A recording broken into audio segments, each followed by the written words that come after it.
Hi, friends. This is Jim Wortham. It's 9:44 p.m., March the 23rd, 2025. I try to be a good person. I help people buy things on the internet that don't have computers, and also if they're not pleased with the products, I will return them. I have Amazon Prime, so all that's free. That's not what this is about tonight. This is about missed opportunities. Missed opportunities. Since I just mentioned this, I offered to teach these people that I help how to get on the internet, how to buy and sell on Amazon or any other site they want to, how to return things. But they think they're beyond the time limit in their life that they'll do it. So it's a missed opportunity for them, even though I actually taught them how to use a smartphone. They were using flip phones. And I hate to say it, but their friends got mad at me for suggesting that I could teach them how to use a smartphone to text, to do voicemail, to use Google on it. We're talking about, she was 78 then, she's 80 now. And I've offered to teach her how to use a computer because she loves so much of what I tell her I can do with it.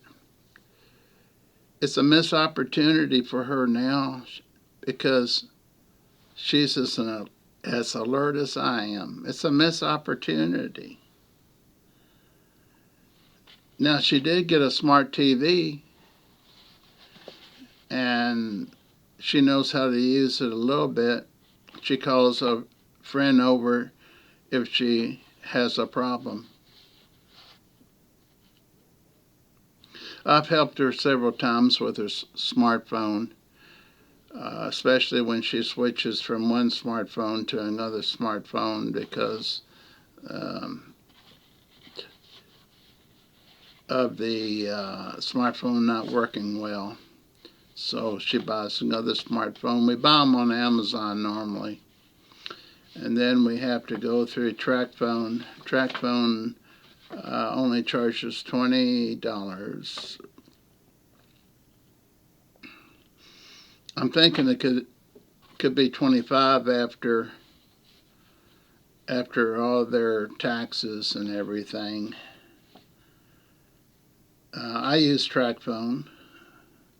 I pay $25 a month or so, less than that really. And I use Samsung Galaxies. So other people I know pay $50 on up to $80 to use the same use the same carrier. You got to understand that here in Madison, Indiana, TrackPhone uses as their carrier Verizon. So I go into Verizon store, they want $50. Well, I say, well, TrackPhone uses Verizon and they only charge me $25, and they basically say, get out of here or we'll have someone escort you out, because they don't want me saying this in front of all the waiting customers. They don't want the waiting customers say you can get on Verizon for $25 instead of $50, and you can buy your phone for about half price or so on Amazon that you're going to pay here in the store. I almost told a person, don't put your hand on me.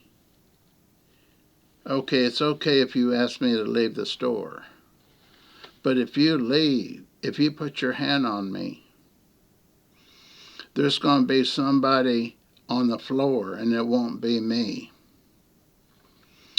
I was very upset because that was when Verizon was advertising, bring any telephone in, and we will give you this $25 or $30 a month fee, and give you a phone for $50, and you can bring in even a broken phone. I brought in 4 phones. They were Galaxies, and after this person said, your phones, we're putting it in the computer, they don't match up to what we can give you a free phone for or a $50 phone for. I said, well, that doesn't matter because the commercials say it can even be a broken phone of any company. Now, you've heard the ads probably on TV. They've stopped running them. So this guy comes over to me and says, you know, I'm here to protect this lady. She's the manager. I said, she's the manager?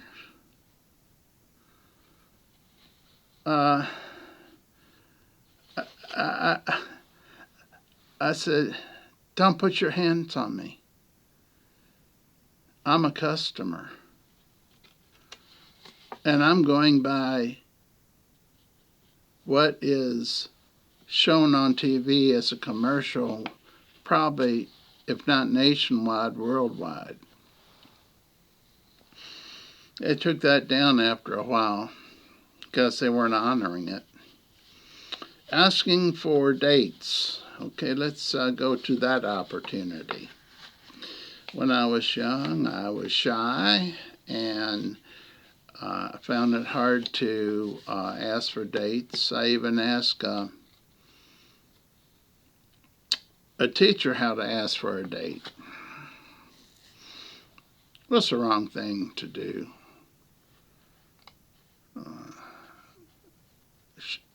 She gave me advice that wasn't appropriate. Okay, so let's go to missed opportunities with sports. Oh, I did date a few people, by the way. I did date a few people.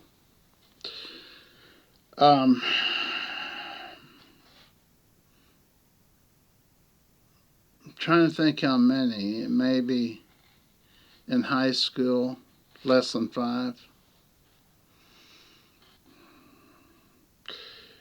Playing sports in high school. My brother had a bad incident playing football. So my dad told me, don't play football. I wanted to play football. Football players got dates. I was having problems in that area. So I thought, well, I'll play basketball. Well, I don't think I was tall enough. Trying to remember what the reason was. So I thought I'd try out for baseball. Well, when you've only played baseball in your backyard with a bunch of neighbors, you're not going to impress the people who are enlisting you to play for the high school team, and I didn't impress them. Okay, lost opportunities. Okay, let's talk about. I'm not going to talk about lost opportunities and not asking people on dates. I, I could give you a unlimited number of people I wanted to date, but I wasn't confident enough.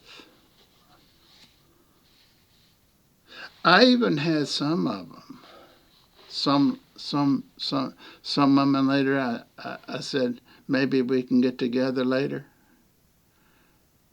Just in casual in a snack bar at Western Kentucky University. I'd say maybe we can get together sometime. Oh yeah, I'll call anytime. And here's my phone number. I never called because I thought they turned me down. Well, here's what happened. I'd call and they'd say they already had a date, but would I call again and we'll schedule? They didn't say schedule. We'll plan to get together. Well, I never called. Years later, I'd run into them. They said, "I always thought you were going to call. I thought you liked me." These girls said, "I thought you liked me and you would call me back and ask me for a date, but you never did." This might be 2 years later, 3 years later.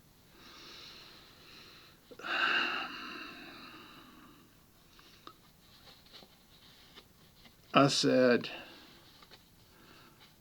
"I thought when you said you had another date when I asked you, I thought that was your way of saying I don't want to date you." Lost opportunities. 3 drunken men.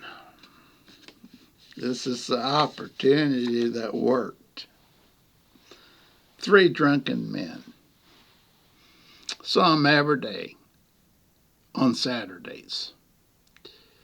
When I went to, this is in Kentucky, Louisville Public Library, they're sitting in there.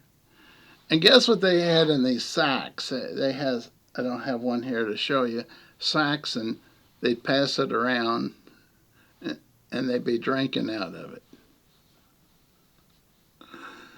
They'd be on the bench. They had benches all around the front of or the side of the public library, and there'd be various drunks at various benches, but I like these 3, and they were kind to me. They were kind to me. They said, boy, we see you a lot. We see you a lot. Tell us about yourself." I said, "I want to be a poet." I said, "I wanted to be a singer once, but I was told I couldn't sing." I bought books on songwriting, but I didn't know anything about meter, rhyme, and all this stuff, so that gave that up. So why don't you be a poet? You can talk. Can you write okay? Yeah. Do you feel anything inside? Do you hurt? Has things happened to you that hurt you or disappoint you? I said, "You've been reading my mail, haven't you? You've been reading my mail. Have you had," they said, "have you had bad dates? Have you had relationships go bad?" I said, by golly, you've been reading my mail. How'd you get it?" They said, "Have a seat. Have a seat. We're gonna teach you something here." And they passed me a sack. They said, "I don't know what's in the sack, but it tastes good, so have a little drink of what's in their sack." To tell you the truth, I had never tasted anything like that before, but I kept it down. So they said, the three of us, we make our living writing. I never thought about that. Writing? I was thinking about singing and songwriting. They said, oh no, people's going to judge you by your singing and songwriting. Forget it. Going to teach you how to write your feelings in just a few words for some poems, and maybe a whole page for other poems, because that's how we get our money. We send our writings to magazines, and if they like them, they'll pay us money. And they'll ask for more. They'll say, I like your style of writing, which you submit 3 or 4 at a time. Now, all 3 of these were doing this. And I don't know what poems in particular. I think they mentioned the New Yorker. Is there a New Yorker magazine? And I can't remember all the magazines. They were Harper's. That might have been one. Then there were literary magazines, and there were college magazines. So there were a lot of magazines going on back then in the 70s, 60s, 70s, 80s. And some of them didn't pay. They would pay in giving you copies of the magazine you were published in. Others pay you $5, other $20, other $25. So if you were humble and lived a humble life, you could live this way. They said, don't expect to become a millionaire. Expect to be happy.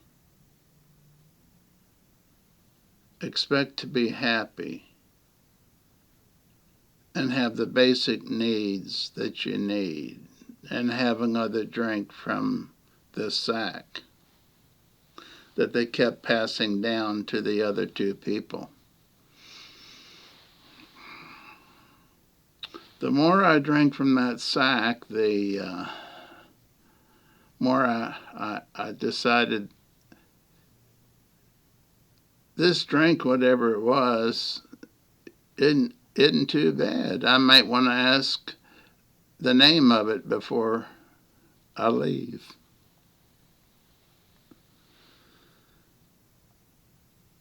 So fast forward. I don't know why, but it looks like I don't have this battery pulled up, so we're not going to be able to have too many more minutes. We're running out of battery. So here's the deal. We kept meeting. Saturday after Saturday, I'd show them my stuff, and they'd maybe get an ink pen and edit it. They'd edit it and say, now you got a double space, and when you send it, you've got to enclose a self-addressed stamped envelope for them to mail it back if they don't accept it. But send 3 or 4 at a time, because that's what you can send with a postage stamp. And I did that. The result was in 1960. Well, after I started going to college, I went to Western Kentucky University and published a book, self-published a book called When Twilight Begins. So sold 1,000 copies of it, and then came out with I Believe in Love, sold 1,000 copies. Came out with another book called Touching You, Touching Me, and sold 7 printings. We were printing 5,000 at a time. I hadn't gotten any better. I hadn't gotten any better. It was just a more attractive book. And I had a professional printer print it, and I had a beautiful girl's face on the cover. And I stole the title from Neil Diamond. Neil Diamond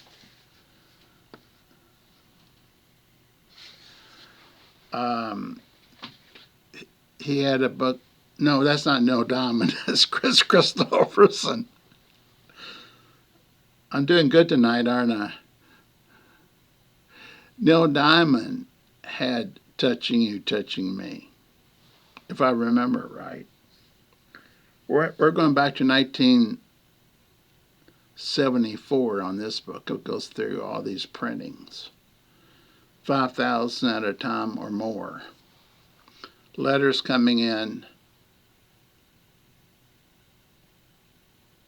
Letters coming in wanting to know when other books are going to come out.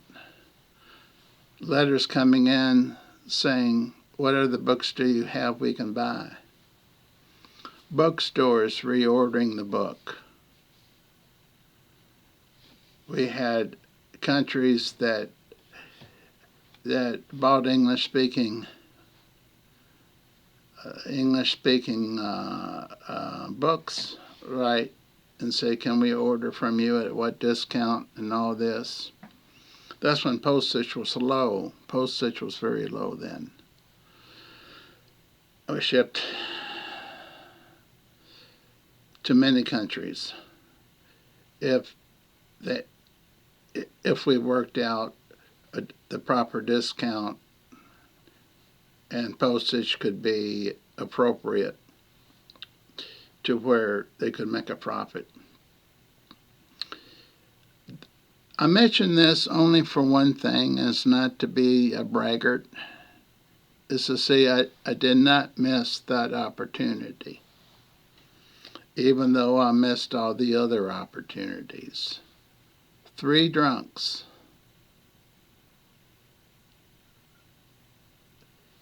Do you want me to tell you what they were drinking in that sack?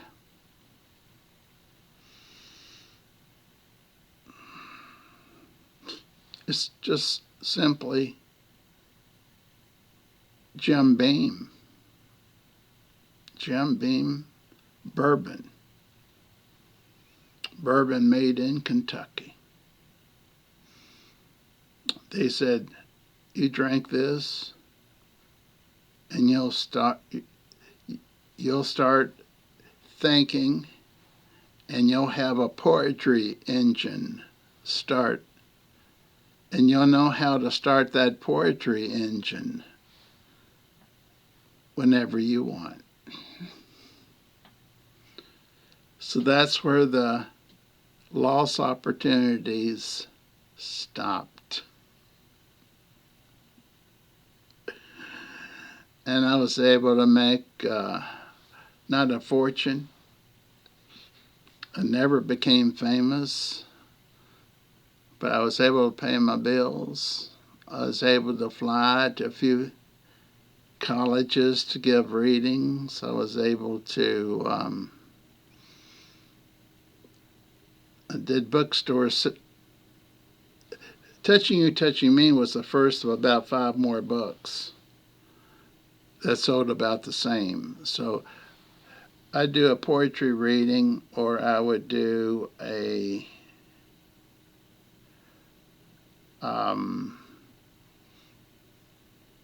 autograph session, and I'd have all my books there. And I'll end with this. On Christmas Eve, in front of the B. Dalton Booksellers, which was the biggest bookstore at the time in Louisville, before Borders and Barnes & Noble, B. Dalton's Bookseller. I'm sitting there. Right before closing, this guy comes up. He says, can you autograph 12 books for 12 different people for me? He says, this was Christmas Eve now. He says, I've got these girlfriends and I've got to give them something.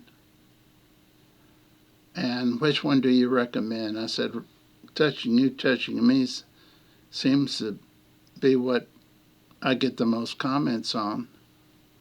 He says, please autograph them, put their name in them, say they're from him, and you will have made my day. I thought, man, if this could happen from now on, I'll be the happiest man in the world. That's the end of this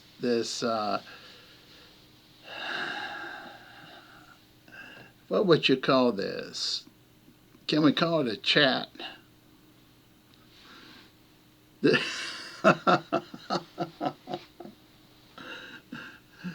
Oh, if you think this is a joke or I was kidding, think again. Sorry about the junk in the background. I'm in my man cave, and I got a comment about it the other day, why don't I sprucing up and have a studio? Well, I guess I never forgot what the 3 whiskey drinking drunks told me. They never told me I had to look professional or have a good looking studio, or they only told me I had to write words about my feelings. Okay. I know nobody's probably going to want to like this or even want to subscribe to me anymore. But if you do, I'll be more of the same. I don't change. I don't want to change. I want to be myself, even though I have less than 500 subscribers. I want to be myself. I'll make my money on my poetry books. I won't make my money on YouTube. Okay. You think I'm crazy, and I don't blame you. And thank you for listening. God bless you. May the angels surround you and nothing happens bad. And I mean it. And if you want to watch my YouTube on angels, I did it last night, I believe. You'll like it, I think. Take care.